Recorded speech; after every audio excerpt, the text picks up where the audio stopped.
السلام عليكم ورحمة الله وبركاته.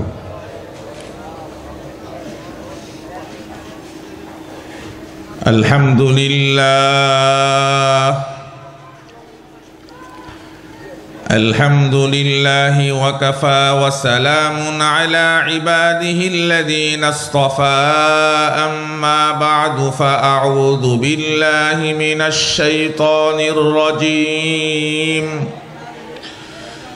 بسم الله الرحمن الرحيم. نون والقلم وما يسطرون. ما أنت بنعمة ربك بمجنون وإنك لأجرا غير ممنون وإنك لعلى خلق عظيم. وقال سيدنا رسول الله صلى الله عليه وسلم: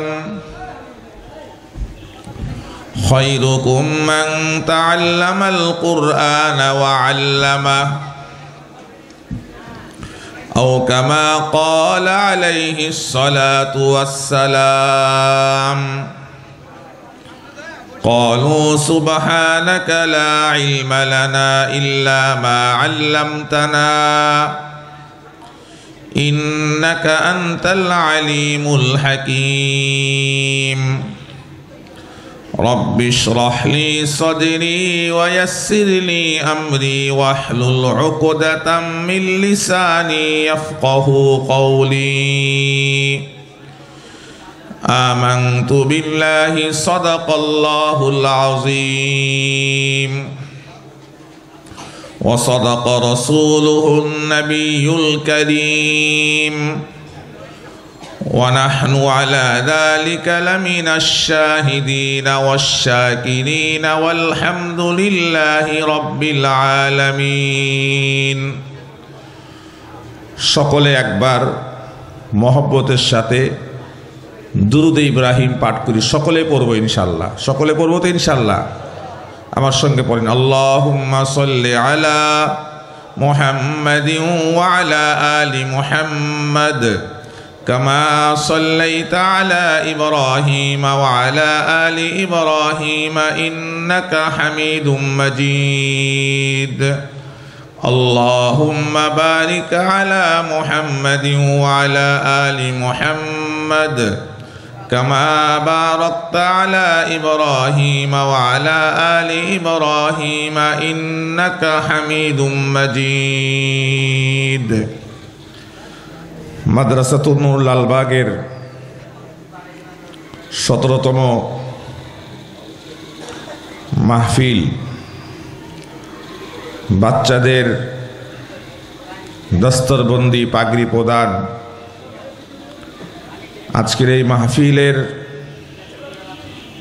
অত্যন্ত সম্মানিত ওস্তাজুল আসাতিজা জামিয়া কোরআনিয়া আরাবিয়া লালবাগ মাদ্রাসার সুনামধন্য শাইখুল হাদিস এবং মজলিসে শুরার সম্মানিত সদস্য, শহীদনগর মাক্কি মসজিদের দীর্ঘদিনের সম্মানিত ইমাম ও খতিব, আমাদের মাদ্রাসার মুরব্বী হযরত মাওলানা হাফেজ মুহিবুল্লাহ সাহেব দামাত বারাকাতুহুমুল আলিয়া, আজকের এই মাহফিলে প্রধান অতিথি হিসাবে উপস্থিত থাকবেন আমাদের ঢাকা ৭ আসনে যিনি মনোনয়ন পেয়েছেন আলহাজ হামিদুর রহমান হামিদ সাহেব, এবং প্রধান বক্তা হিসাবে রাস্তায় আসতেছে খতিবে বাঙ্গাল আল্লামা জুনায়েদ আল হাবিব সাহেব দামাত বারাকাতুহুল আলিয়া। যেহেতু এই মাদ্রাসার পরিচালক বৃন্দ যারা রয়েছে 4 জনই আলেম, এই 4 জনের সঙ্গে ওলামা একরামের অনেক সম্পর্ক রয়েছে। এজন্য অল্প অল্প সময়ে বিভিন্ন ওলামা একরামের কথা আপনারা শুনে আসতেছেন। সাধারণত দেশ গ্রামে মাহফিলে ওই এশার নামাজের পরে 2-3 জন বক্তাই থাকে, কিন্তু এখানে আমাদের অনেক ওলামা একরাম বন্ধুবান্ধব রয়েছেন, যেমন চকবাজার শাহী মসজিদের খতিব মুফতি মিনাজউদ্দিন সাহেব আমার এবং তাসলিম সাহেব আমাদের সকলেরই বন্ধু, উনিও আসবেন। এবং মিসকিন আশরাফ মসজিদ লালবাগ মিম কমিউনিটি সেন্টারের পাশে আব্দুল কুদ্দুস আমানি সাহেব, উনিও আসবেন। মৌলানা মহিবুল্লাহ সাহেব যার নাম বললাম, উনিও আসবেন। বাগানের মধ্যে লালবাগ কেল্লায় অনেক ফুলের বাগান আছে, ফুলের গাছ আছে, আছে না নাই? সমস্ত ফুলের ঘেরান কি একরকম? জোরে বলেন একরকম। গোলাপের ঘেরান একরকম, রজনীগন্ধার ঘেরান আরেক রকম। তো ওলামা ইকরামের কথার স্টাইল এক এক রকম। যেমন নবীদের মেজাজ বিভিন্ন ধরনের ছিল। কোন নবী ছিলেন রাগী, কোন নবী ছিলেন নরম মেজাজের। আল্লাহ পাক রব্বুল আলামিন আল্লাহ নবী সাল্লাল্লাহু আলাইহি সাল্লামকে উনাকে আখলাকে আজিম দিয়েছেন। সেই বিষয়ে আমরা কথা শোনার আগে প্রথম বিষয় হচ্ছে আল্লাহ পাক রব্বুল আলামিন আমাদেরকে দুনিয়াতে পাঠিয়েছেন, আমাদেরকে একটা জীবন ব্যবস্থা দিয়েছেন। এই জীবন ব্যবস্থাকে কোরআন এবং হাদিসকে সামনে রেখে ওলামা ইকরাম ইসলামী শিক্ষা, ইসলামী তালিমাতকে 5টা বা 6টা ভাগে বিভক্ত করেন। 5টা বা 6টা। 1 নম্বর আকায়েদ, মানুষের বিশ্বাস, মানুষের ঈমান। যদি আকীদা নষ্ট হয়, 1000 বছর নামাজ পড়লেও জান্নাতে যাওয়া যাবে না। 100 বার হজ করলেও জান্নাতে যাওয়া যাবে না, কারণ তার আকীদা বিশ্বাস নষ্ট। 2 নম্বর ইবাদত, নামাজ রোজা হজ যাকাত ইবাদত। 3 নম্বর মুআমালাত মুআশারাত, লেনদেন। 4 নম্বর ইকতিসাদিয়াত, ইসলামের মধ্যে অর্থ ব্যবস্থা, হালাল হারাম সুদ ঘুষ ইত্যাদি এই বিষয়ে মাসালা মাসাইল, ব্যাংকিং বিষয়ে হালালভাবে কিভাবে মানুষ ব্যবসা করবে। এরপরে সিয়াসিয়াত, রাষ্ট্র ব্যবস্থা ইসলামে আছে, ইসলামিক রাষ্ট্র ব্যবস্থা। আর 5 নম্বর হচ্ছে আখলাকিয়াত, মানুষের আচার আচরণ ব্যবহার। আল্লাহ পাক রব্বুল আলামিন আল্লাহ নবী সাল্লাল্লাহু আলাইহি ওয়াসাল্লামের চরিত্র আখলাকের বিষয়ে আল্লাহ পাক কসম করেছেন। এমন কোন নবী রসুল নাই যাদের আখলাকের বিষয়ে বলতে গিয়ে আল্লাহ পাক কসম করেছেন। আল্লাহ পাক সূরা কলম, কলম মানে যে কলম দিয়ে আমরা লেখি, এই কলম শব্দটা আরবি শব্দ, আমরা কলম বলি। আল্লাহ পাক সর্বপ্রথম একটি কলমকে আল্লাহ পাক সৃষ্টি করছে। আউয়ালু মা খালাকাল্লাহু আল কলম। কলমকে সৃষ্টি করে তাফসীরের কিতাবে আসছে এই কলমের লম্বাই হচ্ছে জমিন থেকে নিয়ে আসমান পর্যন্ত। সুবহানাল্লাহ। এবং এই কলমকে আল্লাহ পাক বলছে উক্তুব, তুমি লেখো। কলম বলছে মাজা আক্তু, আমি কি লিখব? তো আল্লাহ পাক বলছে উক্তুব আত-তাকদীর, তুমি সূর্যের ভাগ্য লেখো, সূর্য কতদিন উঠবে। তুমি চাঁদের ভাগ্য লেখো, চাঁদ কতদিন উঠবে, কতদিন দিন হবে, কতদিন রাত হবে। মানুষের ভাগ্য লেখো, গাছের ভাগ্য লেখো, পশু পাখির ভাগ্য লেখো। সব লেখার পরে জাফাল কলম, কলমের কালি শুকিয়ে গিয়েছে। এই আসমান জমিন সৃষ্টি করা 2000 বছর পূর্বে আল্লাহ পাক আমাদের তাকদীরকে আল্লাহ পাক লিখছেন। সুবহানাল্লাহ। তা আল্লাহ পাক রব্বুল আলামিন বলছে আমি কলমের কসম করছি, এবং কলম যা লেখছে, কি লেখছে? কলম মানুষের ভাগ্য লেখছে। কি লেখছে জোরে বলেন? ভাগ্য। অল কদরি খাইরিহি ওয়া শাররিহি মিনাল্লাহি তাআলা। ভালো মন্দ আল্লাহর পক্ষ থেকে আসে। কার পক্ষ থেকে? জোরে বলেন, জোরে বলেন, কার পক্ষ থেকে আসে? আল্লাহর পক্ষ থেকে আসে ভালো মন্দ। এরপর আল্লাহ বলতেছেন মা আনতা বিনিআমাতি রাব্বিকা বিমাজনুন। হে নবী, আপনাকে যারা পাগল বলে, আসলে আপনি পাগল নন, আপনি হচ্ছেন আল্লাহর পক্ষ থেকে নিয়ামতওয়ালা। রসুল আমাদের জন্য নিয়ামত, মৃত্যুর আগেও ছিল নিয়ামত, এখনো নিয়ামত। কথা ঠিক না ঠিক? রসুল আমাদের জন্য বরকত। রসুল্লাহ সাল্লাল্লাহু আলাইহি সাল্লামের দোয়ার বরকতে আল্লাহ পাক আমাদেরকে বাঁচায় রাখছে, সুবহানাল্লাহ। রসুল বরকত দেখেই তো ইহুদিরা বুঝতে পেরে আল্লাহ নবী সাল্লাল্লাহু আলাইহি সাল্লামের লাশ চুরি করার ষড়যন্ত্র করছে। নাউজুবিল্লাহ বলেন।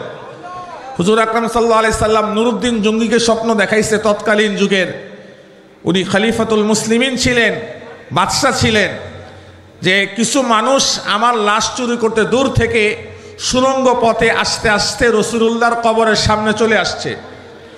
কাফনের কাপড় দেখা যায়, রওজার সামনে চলে আসছে। নুরুদ্দিন জঙ্গি রহমতুল্লাহি আলাইহি মদিনার সকলকে দাওয়াত দিলেন। দাওয়াত দিয়ে সকলকে দাওয়াত খাওয়াইলেন।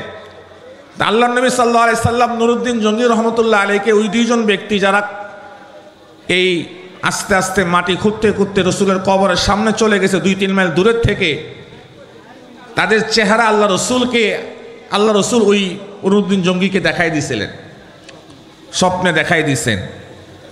তো এই স্বপ্নে দেখানোর পরে তো উনি ওই চেহারা দেখতেছেন না।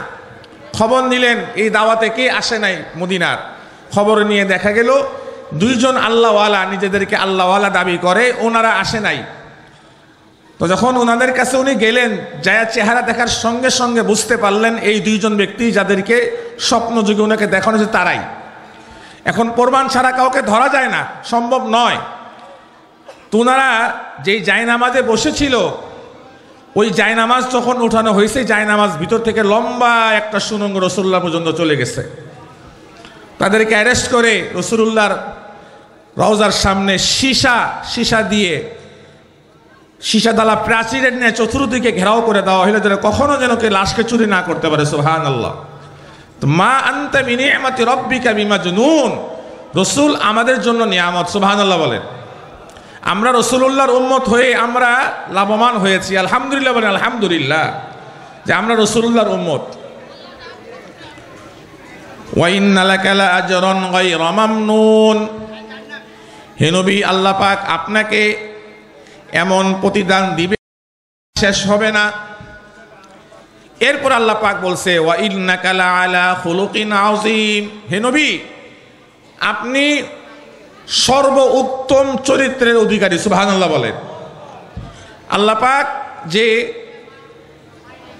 কসম খেয়েছেন, তাকিদ করেছেন, ইন্নাকা এক তাকিদ, লাআলা এক তাকিদ, খুলুকিন আযীম মহা চরিত্রের অধিকারী আপনি। এই যে কয়েক ভাগে আল্লাহ পাক রব্বুল আলামিন কসম খেয়েছেন, তাকিদ করেছেন যে আপনি মহা উত্তম চরিত্রের অধিকারী। সুবহানাল্লাহ বলেন। আজকে আমাদের আখলাক চরিত্র দেখেন, আপনি নামাজ পড়তে আপনার লাগে 10 থেকে 15 মিনিট, 15 মিনিট পরে নামাজ শেষ। রোজা রাখ, সকাল থেকে নিয়ে সন্ধ্যা পর্যন্ত রোজা, এরপরে শেষ। জাকাত দিতে টাকা বের করে দিলেন, 2 মিনিটে শেষ। হজ করলেন, ওমরা করলেন, ওমরা করতে 2-3 ঘন্টা লাগে, হজ করতে 5 দিন লাগে, শেষ। কিন্তু মানুষের ব্যবহার, আচার আচরণ এটা এমন একটা গুরুত্বপূর্ণ জিনিস যেটা মানুষের সঙ্গে সবসময় থাকে। কথা ঠিকটা বেঠিক? আমরা বিভিন্ন জায়গায় লেখা দেখি যে ব্যবহারে বংশের পরিচয়। কিসে বংশের পরিচয়? জোরে বলেন কিসে? ফলে গাছের পরিচয়, ব্যবহারে বংশের পরিচয়। আজকে আমাদের ব্যবহার কেমন হওয়া উচিত? হুজুর আকরাম সাল্লাল্লাহু আলাইহি ওয়াসাল্লামের কেমন আখলাক ছিল? মানুষের আখলাকের বিষয়ে মানুষের যিনি যে খাদেম থাকে, প্রত্যেক মানুষের খাদেম থাকে, পার্সোনাল সেক্রেটারি থাকে, পার্সোনাল ব্যক্তি থাকে কি থাকে না? জোরে বলেন। থাকে না? জোরে বলেন। থাকে কি? থাকে। ওনারা বলতে পারেন ওনার ব্যবহার কেমন। রাসূলুল্লাহর খাদেম হযরত আনাস উনি বলেন, আমি নবীর খাদেম ছিলাম 10 বছর। কত বছর?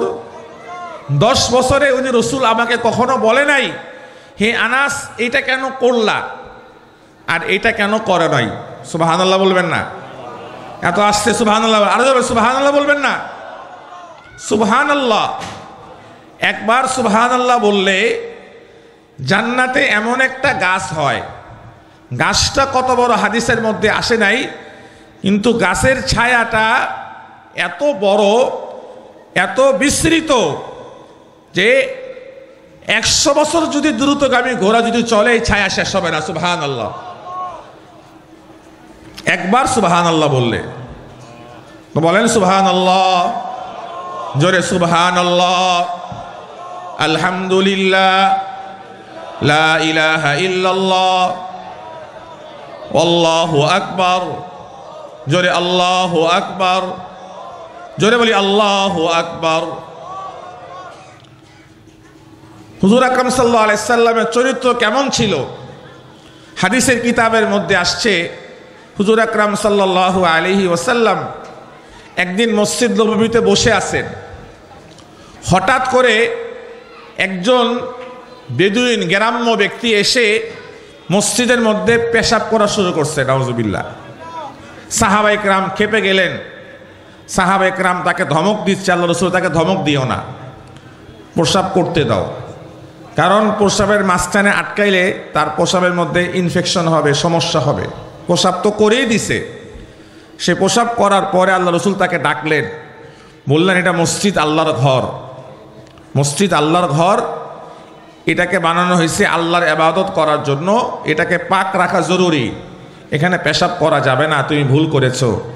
রাসূলুল্লাহ সাল্লাল্লাহু আলাইহি ওয়াসাল্লাম সুন্দর করে তাকে বুঝাই দিলেন। রাসূলুল্লাহর এই সুন্দর বুঝ দেখে, রাসূলুল্লাহর আখলাক দেখে সেই ব্যক্তি সঙ্গে সঙ্গে ইসলাম গ্রহণ করেছে। সুবহানাল্লাহ বলেন। রাসূলুল্লাহ সাল্লাল্লাহু আলাইহি ওয়াসাল্লামের আরেকটি ঘটনা, আখলাক, কেমন আখলাক ছিল। কোন এক যুদ্ধ থেকে হুজুর আকরাম সাল্লাল্লাহু আলাইহি ওয়াসাল্লাম আসতেছিলেন, পথিমধ্যে আরাম করার জন্য একটি গাছের নিচে বিরতি দিলেন, কাফেলার বিরতি দিলেন। তলোয়ারটা গাছের সামনে আটকিয়ে রেখে রাসূলুল্লাহ ঘুমাচ্ছেন। এক ইহুদি দেখছে রাসূলুল্লাহ ঘুমাইতেছেন, তলোয়ার গাছের মধ্যে আছে। ইহুদি আস্তে আস্তে আস্তে আস্তে এসে তলোয়ারটা হাত থেকে নিলেন, নিয়ে বললেন মাইয়ামনাউকা মিন্নি, মুহাম্মদ তোমাকে আমার থেকে এখন কে বাঁচাবে? সবাই বুঝলে বলেন তলোয়ার কার হাতে? কাফেরের হাতে। কার হাতে? জোরে বলেন। তলোয়ার কার হাতে? কাফেরের হাতে। রাসূলুল্লাহ সাল্লাল্লাহু আলাইহি সাল্লাম যখন বলছে আমার থেকে আপনাকে কে বাঁচাবে, রাসূলুল্লাহ সাল্লাল্লাহু আলাইহি সাল্লাম সঙ্গে সঙ্গে বললেন আল্লাহ। কি বললেন ভাই? ডাক দেন না একটু আল্লাহরে? জোরে আল্লাহ, জোরে ইয়া আল্লাহ, জোরে ইয়া আল্লাহ, আওয়াজ করে ইয়া আল্লাহ। রাসূলুল্লাহ আল্লাহ বলার সঙ্গে সঙ্গে কাফেরের হাত থেকে তলোয়ার পড়ে গেল। সুবহানাল্লাহ বলেন। এখন রাসূলুল্লাহ তার থেকে তলোয়ার নিলেন, নিয়ে বললেন এখন আমার থেকে তোমাকে কে বাঁচাবে? সে তো আল্লাহকে বিশ্বাস করে না। রাসূলুল্লাহ সাল্লাল্লাহু আলাইহি সাল্লাম বলছে আপনি বাঁচাবেন। রাসূলুল্লাহ তাকে মাফ করে দিলেন। সে তার এলাকায় গিয়ে মানুষকে রাসূলুল্লাহর এই আখলাক বলে যে নবী আমাকে মেরে ফেলতে পারতো, তারপরও মানেনি, আমাকে ছেড়ে দিছে। এই ঘটনার পরে তার এলাকার থেকে একদল লোক নিয়ে রাসূলুল্লাহর হাতে হাত রেখে ইসলাম গ্রহণ করেছে। সুবহানাল্লাহ বলেন। এই কথাটা আল্লাহ বলছে, আল্লাহু ওয়ালিউল্লাযীনা আমানু, আল্লাহ পাক রব্বুল আলামিন উনি বন্ধু হচ্ছে যারা মুসলমান মুমিন। আমাদের বন্ধুকে জোরে বলেন আল্লাহ। আমাদের অভিভাবককে জোরে বলেন, আমাদের গার্জিয়ানকে জোরে বলেন। মুসলমানদের গার্জিয়ান আল্লাহ। এই জন্য মুসলমানদেরকে পৃথিবীর কোনো শক্তি শেষ করতে পারবে না। আল্লাহু আকবার বলেন। পারবে? পারবে? জোরে বলেন পারবে। মুসলমান গুনাহগার হইলেও মুসলমানদের গার্জিয়ান হচ্ছে আল্লাহ। জোরে বলেন কে? জোরে বলেন।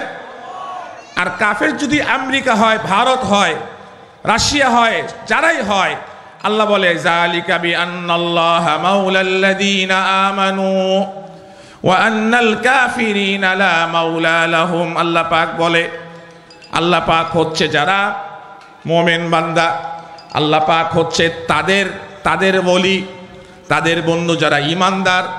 ওয়া আন্নাল কাফিরিনা লা মাওলা লাহুম, যারা কাফের মুশরিক তাদের কোনো আল্লাহ নাই। আছে নিজরে বলে আছে? কাফেরদের কোনো আল্লাহ নাই, কাফেরদের কোনো মাওলা নাই, কাফেরদের দুনিয়াতেই শেষ। মুসলমান গুনাহগার হইলেও মুসলমানদের মাওলাকে জোরে বলেন আল্লাহ। রাসূলুল্লাহ সাল্লাল্লাহু আলাইহি সাল্লামের আখলাক দেখে সঙ্গে সঙ্গে তারা ইসলাম গ্রহণ করেছে। সুবহানাল্লাহ বলেন। হুজুর আকরাম সাল্লাল্লাহু আলাইহি সাল্লামের আরেকটি জীবনের ঘটনা আমরা শুনব। এটাকে বলা হয় বায়ে সালাম। এমন বেচা কিনা যেটা আগে টাকা দেয় পরে মাল নেয়। এটা আপনারা বুঝেন না? আগে টাকা দেয় পরে কি নেয়? অ্যাডভান্স করে আগে। তো রাসূলুল্লাহ এক ইহুদির সঙ্গে ব্যবসা করছে যে টাকা নিছে, মাল রাসূলুল্লাহ দিবেন। সেই ইহুদি করছে কি, হঠাৎ একদিন আইসা আল্লাহ নবী সাল্লাল্লাহু আলাইহি সাল্লামের কলার ধরছে। কলার এভাবে কি ধরছে? কলার। সামনে ওমর দাঁড়ায় আছে। ওমর এমন রাগান্বিত হয়েছে, ইয়া রাসূলুল্লাহ, যদি আপনি অনুমতি দেন আমি তার গর্দান উড়িয়ে দিব। আর বলছে, এই কাফের, তুই রাসূলুল্লাহর গর্দান ধরছ, রাসূলুল্লাহর কালার ধরছস, আমি ওমর তোরে শেষ করে ফেলবো। রাসূলুল্লাহ ওমরকে ধমক দিলেন, এই, সে আমার কাছে টাকা চাইছে, তুমি কেন কথা বলতেছো? তোমার উচিত ছিল তুমি তাকে বলতে, ভাই আপনি টাকা পাবেন, ভালো করে চান, ভালো করে মাল নেন, মাল চান, টাকা চান। আর আমাকে বলতা, ইয়া রাসূলুল্লাহ, আপনি তার ঋণটা আদায় করে দেন, তার মালটা দিয়ে দেন, তার পণ্যটা দিয়ে দেন। যাই হোক, যা হওয়ার হয়েছে, যাও তাকে গিয়ে যে মাল সে পাবে, যে পণ্য যে পাবে, তাকে পণ্যের গুদামে নিয়ে যাও, সেই গুদামে নিয়ে গিয়ে তাকে তার মাল দিয়ে দাও। আর তুমি যে তার সঙ্গে খারাপ ব্যবহার করেছো, এই খারাপ ব্যবহারের কারণে তাকে একটু মাল বেশি দিয়ে দিবা, একটু পণ্য বেশি দিয়ে দিবা। যখন ওমরের সঙ্গে ওই ইহুদি ওই রাসূলুল্লাহর মালের গোডাউনে গেলেন, গোডাউনে গিয়ে বলতেছে, এই ওমর, আসলে আমার এই উদ্দেশ্য ছিল না। আমি তাওরাত কিতাবে পেয়েছি শেষ নবী যিনি হবে তিনি কখনো রাগান্বিত হবে না, তার আখলাক অনেক সুন্দর হবে। আখলাক সুন্দর হওয়ার কারণে আল্লাহ পাক রব্বুল আলামিন তাকে নবী বানাবে, সে আখলাকওয়ালা নবী হবে। এই জন্য আমি পরীক্ষা করার জন্য আসছিলাম, আমার কিছু লাগবে না, আমাকে রাসূলুল্লাহর দরবারে নিয়ে যাও, আমি ইসলাম গ্রহণ করবো। সুবহানাল্লাহ বলেন। রাসূলুল্লাহ সাল্লাল্লাহু আলাইহি ওয়াসাল্লামের সঙ্গে খারাপ ব্যবহার করার পরেও রাসূলুল্লাহ সাল্লাল্লাহু আলাইহি সাল্লাম তার সঙ্গে খারাপ ব্যবহার করলেন না, এর কারণে সে ইসলাম গ্রহণ করছে। এই জন্য ইসলামের যে সৌন্দর্য, ইসলামের যে আখলাক, আল্লাহ পাক রব্বুল আলামিন কোরআনে বলছেন, কি বলছেন? মুহাম্মাদুর রাসূলুল্লাহ ওয়াল্লাযীনা মাআহু আশিদ্দাউ আলাল কুফফারি রুহামাউ বাইনাহুম। মুহাম্মাদুর রাসূলুল্লাহ, মুহাম্মদ আল্লাহ রসুল, ওয়াল্লাযীনা মাআহু, যারা তার সাহাবী হবে, সঙ্গী হবে, আশিদ্দাউ আলাল কুফফার, কাফেরদের বিরুদ্ধে অনেক তারা শক্ত হবে। যারা কাফের, যারা মুশরিক, আপনারা বলতে পারেন হুজুররা মাইক পাইলে খালি চিল্লায়, খালি বক্তব্য দেয়, মেম্বারে গরম হয়ে যায়। হুজুরের আবার রাগ থাকবো কেন? হুজুরের রাগ থাকবো এই জন্য, যখন আল্লাহকে কোনো ব্যক্তি গালি দিবে, আল্লাহকে কটূক্তি করবে, নবীকে গালি দিবে, তখন কোনো মুসলমান বসে থাকতে পারে না। কথা ঠিক না ঠিক ভাই? জোরে বলেন পারে, জোরে বলেন পারে। এই যে বাউল শিল্পী, কি শিল্পী ভাই? এদেরকে আমি বাউল না, এদেরকে আমি বলবো পেশাব শিল্পী। কি শিল্পী? পেশাব। আরবিতে বালা ইয়াবুলু, বাউলাল মানে হচ্ছে পেশাব করা। কি করা? তো বাউল মানে কি? পেশাব। এরা হচ্ছে পেশাব শিল্পী, যাদের অন্তরের মধ্যেই পেশাব রয়েছে, যারা গানের মাধ্যমে কি বলে জানেন? যারা আল্লাহর বিরুদ্ধে কথা বলে, যারা কোরআনুল কারীমের ভুল ব্যাখ্যা করে, বলে কুল আউযু বিরাব্বিন নাস মালিকিন নাস, যে আল্লাহ পাক নাস মানে মানুষ। এত নাচ কেন বলছে? নাচ মানে নাচা। নাউজুবিল্লাহ বলেন। এই আবুল সরকার, যারা রাসূলুল্লাহ সাল্লাল্লাহু আলাইহি ওয়াসাল্লামের বিরুদ্ধে কথা বলে, এই বাউল শিল্পী যেই যখনই সে কোনো বক্তা হোক, যেই হোক না কেন, আল্লাহর বিরুদ্ধে কথা বললে ওলামায়ে কেরাম তাকে ছেড়ে দেয় না। কথা ঠিক না ঠিক ভাই? এই জন্য আশিদ্দাউ আলাল কুফফার, কাফেরদের সঙ্গে কোনো আপোষ নাই। কথা ঠিক না ঠিক ভাই? হিন্দুদের সঙ্গে বলেন, তারা যদি ইসলামে আঘাত করে, কাফেররা যদি আমাদের বিরুদ্ধে যুদ্ধ করতে চায়, তখন মুসলমান বসে থাকবে না। কথা ঠিক না ঠিক ভাই? অনেকে বলে যে, আরে ভাই, ইসলামে বদরের যুদ্ধ হয়েছে, খন্দকের যুদ্ধ হয়েছে, ওহুদের যুদ্ধ হয় নাই। কথা বলেন, হয়নি? জোরে বলেন, হয়েছে না? জোরে বলেন, হয়েছে কি হয় নাই? এরপরে রুহামা ও বাইনাহুম, পরস্পর হবে মুসলমান একে অপরের প্রতি রহম দিল। আমাদের উল্টা হয়েছে, আমরা কাফেরদের সঙ্গে ব্যবহার করি ভালো, আর মুসলমান ভাই ভাই একে অপরকে মেরে ফেলি। নাউজুবিল্লাহ বলেন। আলহামদুলিল্লাহ, আমাদের ওস্তাদ হুজুর আসছেন, ইনশাআল্লাহ হুজুর কথা বলবে। আমার সেই কথাটা আমি শেষ করেই আমি সামনের দিকে যাচ্ছি, যে আশিদ দাওয়ালাল কুফার রুহামা বাইনাহুম, যে উম্মতে মুহাম্মাদের সাহাবায়ে কেরামের বৈশিষ্ট্য ছিল কি, যে কাফেরদের বিরুদ্ধে অনেক শক্ত, আর পরস্পর একে অপরের প্রতি কি রুহামা বাইনাহুম, সহনশীল। আজকে উল্টা হয়েছে, মুসলমানে একে অপরের রক্ত পিপাসু হয়ে গেছে। কথা ঠিকটা বেঠিক ভাই? সাহাবায়ে কেরাম কেমন ছিলেন?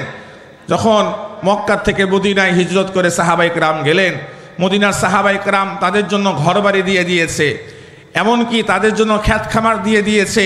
তাদের আখলাক চরিত্রের দ্বারা, ব্যবহারের দ্বারা মক্কাতে যখন সাহাবায়ে কেরাম হিজরত করে গিয়েছে, ওই সাহাবীরা আনসারের ভূমিকা তারা ছিল, তারা অনেক সাহায্য সহযোগিতা করেছেন।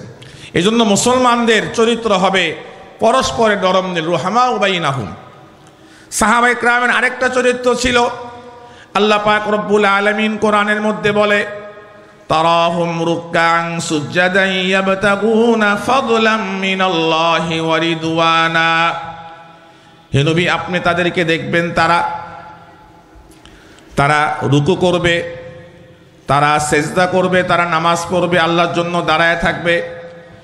আল্লাহর সন্তুষ্টির জন্য তারা রুকু করবে, সেজদা করবে, নামাজ পড়বে, আল্লাহর সন্তুষ্টি তারা তালাশ করবে।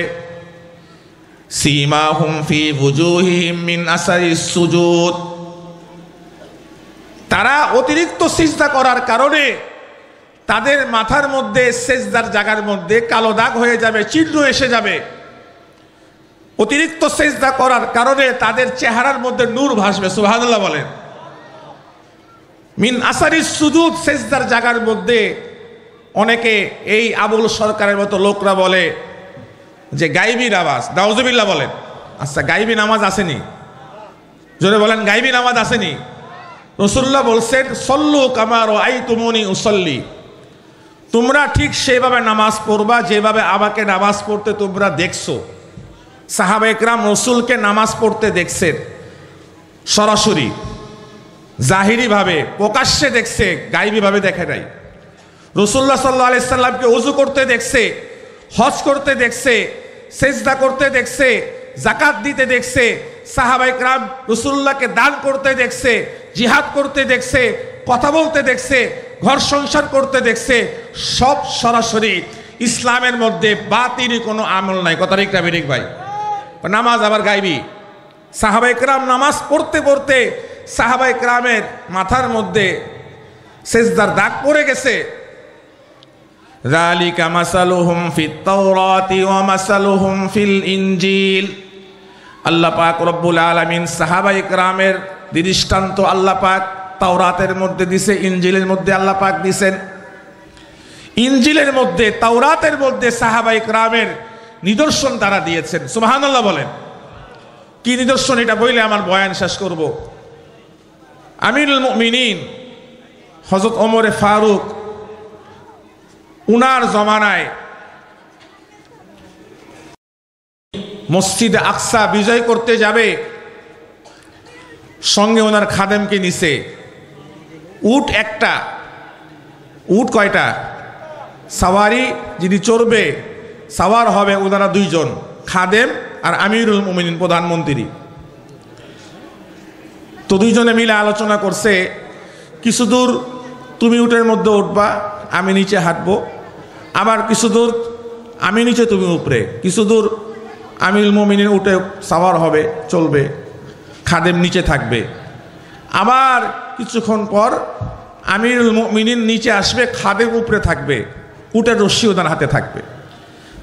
তো যাইতে যাইতে যাইতে একটা পর্যায়ে যখন একেবারে শেষ সীমানায় আসছে, এরপরে স্টেশনটাই হচ্ছে ওই ইহুদিদের ওই এলাকা, মসজিদ আকসার এলাকা। তো যাচ্ছে যাচ্ছে যাচ্ছে, হঠাৎ যখন শেষ দিকে আসছে তখন আমিরুল মুমিনিন নিচে থাকবে আর গোলাম থাকবে উপরে। তো গোলাম বলতেছে, হুজুর এতক্ষণ যা হইছে হইছে, সমস্যা নাই, কিন্তু এখন আমরা যেই জায়গায় যাচ্ছি এই জায়গায় আমি নিচেই থাকি, আপনি উপরেই থাকেন। কয় না, এটা জুলুম, এটা চলবে না। তো উনি নিচে ছিলেন, উনার জুতা ছিঁড়ে গেছে, হাতের মধ্যে ছিঁড়া জুতা ছিলেন, এক হাতে ছিল, এক হাতে উঠে রশ্মি ছিল। উনি যাচ্ছে যাচ্ছে যাচ্ছে,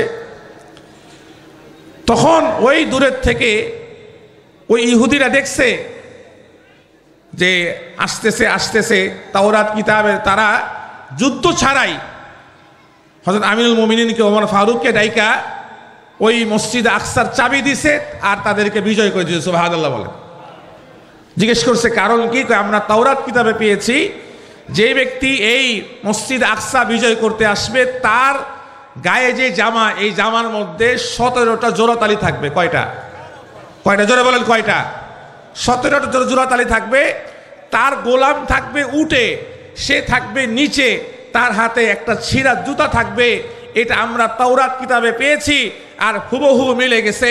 আপনি নবীর সাহাবী, ইনশাআল্লাহ আমরা আপনাকে যুদ্ধ ছাড়াই এই মসজিদ আমি আপনাকে দিয়ে দিলাম। সুবহানাল্লাহ বলেন। এই ছিল সাহাবায়ে কেরাম। আজকে আমরা বিভিন্ন বড় বড় কথা বলি, রাষ্ট্রীয় ক্ষমতায় আসব, এই করব সেই করব। আসলে যদি ওমরের মতো শাসনকর্তা পাওয়া যায়, যদি হযরত ওমরের মতো একজন ব্যক্তি পাওয়া যায় যারা সাহাবায়ে কেরামের অনুযায়ী, যারা ইসলাম অনুযায়ী রাষ্ট্রকে চালাবে। আজকে অনেকেই ইসলামের নাম ঠিকই বলে কিন্তু আদালতে সাহাবায়ে কেরামকে সত্যের মাপকাঠি মানে না। যারা নবীকে ইসমতে আম্বিয়া, নবীকে মাসুম মানে না, যারা নবীদের ভুল ধরে, যারা সাহাবায়ে কেরামের আদালতকে তাদের সত্যের মাপকাঠি। সাহাবায়ে কেরাম হচ্ছে আমাদের ইমানের নমুনা। আমিনু কামা আমানান নাস, যেভাবে সাহাবায়ে কেরাম ঈমান এনেছে সেভাবে তোমরা ঈমান নিয়ে আসো। সাহাবায়ে কেরামের সামনেই আল্লাহ পাক কোরআনকে নাযিল করছে, সাহাবায়ে কেরাম স্বচক্ষে কোরআন নাযিল হইতে দেখছে, সাহাবায়ে কেরামই আমাদের কাছে দ্বীনকে প্রচার করছে। এই জন্য সাহাবায়ে কেরামকে যদি সত্যের মাপকাঠি না মানা হয়, যদি সাহাবায়ে কেরামকে যদি সম্মান না করা হয়, তাহলে ইসলামের কিছুই থাকে না। কথা ঠিক না বেঠিক ভাই? এই যে আমরা হাদিস পেয়েছি, আমরা কোরআন পেয়েছি সাহাবায়ে কেরামের কুরবানির কারণে। এই কোরআনকে হেফাজত করতে গিয়ে মিথ্যা নবুয়ত দাবিদার মুসাইলামতুল কাজ্জাবের সঙ্গে সাহাবায়ে কেরাম লড়াই করেছে। ওই ইয়ামামার যুদ্ধে 700 হাফেজে কোরআন রাসূলুল্লাহর খতমে নবুয়তকে রক্ষা করতে গিয়ে তারা শাহাদাত বরণ করেছে। কত হাফেজ? 700 হাফেজে কোরআন। আজকে আমাদের সামনে কাদিয়ানীরা তারা রাসূলুল্লাহর আখলাক নিয়ে ছিনিমিনি খেলে। আমরা পরিষ্কার বলতে চাই, আগামীতে যারা ক্ষমতায় আসবেন আপনাদের নির্বাচনী ইস্তেহারে এটা দিতে হবে যে আমরা যদি ক্ষমতায় আসি, রাষ্ট্রীয়ভাবে সংসদে আইন পাশ করে এই কাদির সম্প্রদায়কে অমুসলিম ঘোষণা আমরা করব। কথা ঠিক না বেঠিক ভাই? রাসূলুল্লাহর যারা খতমে নবুয়ত কিনে ছিনিমিনি খেলবে তাদেরকে আমরা মুসলমান হিসাবে দেখতে চাই না, তারা থাকবে কাফের হিসাবে। কি হিসাবে? জোরে বলেন, জোরে বলেন। কি বলে? কাফের হিসাবে। যারা নবীর খতমে নবুয়তকে যারা মানে না, যারা নবীকে শ্রেষ্ঠ নবী মানে না, নবীর পরে আর কোনো নবী নাই, এটা সংসদে আমরা আইন চাই। কথা ঠিক না বেঠিক? তাই আমরা ইনশাআল্লাহ রাসূলুল্লাহর আখলাক আমরা গ্রহণ করার চেষ্টা করব। আমরা সবাই সবার সঙ্গে ভালো ব্যবহার করব। বাসায় স্বামী স্ত্রীর সঙ্গে ভালো ব্যবহার করবে, দোকানে মালিক কর্মচারীর সঙ্গে ভালো ব্যবহার করবে, প্রত্যেকের সঙ্গে আখলাক নিয়ে, ভালো চরিত্র নিয়ে কথা বলবে। আল্লাহ পাক রব্বুল আলামিন আমাদেরকে আল্লাহ রসুলের সম্পূর্ণ আখলাক গ্রহণ করার তৌফিক দান করেন এবং আমাদের এই মাদ্রাসার জন্য আপনারা দোয়া করবেন। আল্লাহ পাক যেন এই মাদ্রাসাকে কবুল করেন এবং এই এলাকার মধ্যে আমরা দীর্ঘদিন যাবৎ আসি, আল্লাহ পাক যেন আমাদের এই মেহনতকে যেন আল্লাহ পাক কবুল করে। কথা ঠিক আছে? ইনশাআল্লাহ ইনশাআল্লাহ আমরা সবাই দোয়া করব। বলা যায় না কার দোয়া কবুল হয়, বলা যায় না। একটা দোয়া কবুল হয়ে গেলে আল্লাহর খাজানার মধ্যে কমতি নাই। ইনশাআল্লাহ কার দোয়া লেগে যায় বলা যায় না। আমরা দোয়া প্রত্যাশী, আল্লাহর খাজানার মধ্যে কমতি নেই। আল্লাহ পাক দিলে 1 সেকেন্ড লাগবে না। কথা ঠিক না বেঠিক ভাই? তা আমরা দোয়া করব আল্লাহ পাক রব্বুল আলামিন আমাদের